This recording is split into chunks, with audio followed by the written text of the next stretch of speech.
All right, so this is my video about clinical reasoning.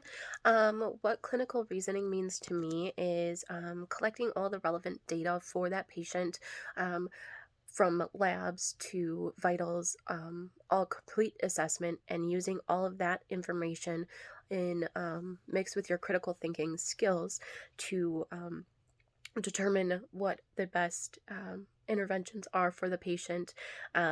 It really is looking at your patient as a whole and not just as what you see when you look at the patient, because there's a lot going on inside of them that we can't just see. We have to do assessments and labs and diagnostics to determine what is fully going on with the patient, because they may look fine, but a whole bunch of stuff may be going on inside.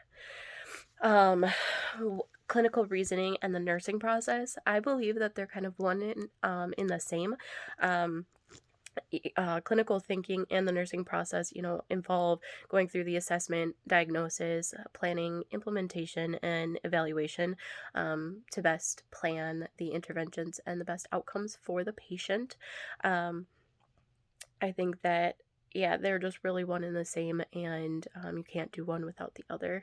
Um, and then the clinical or the case study that we did, it really helped with clinical reasoning because it took you step by step from the very beginning of what the patient presented with, that you could see, but then it took you into the assessment and the lab values, to really give you an understanding of what was going on with that patient.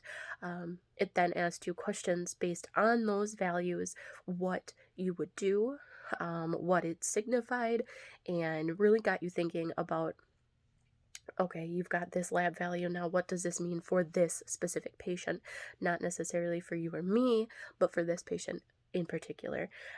It really helps you look at the fact that not every patient is the same and they're not going to present the same. They're not going to have the same outcomes to the same treatments.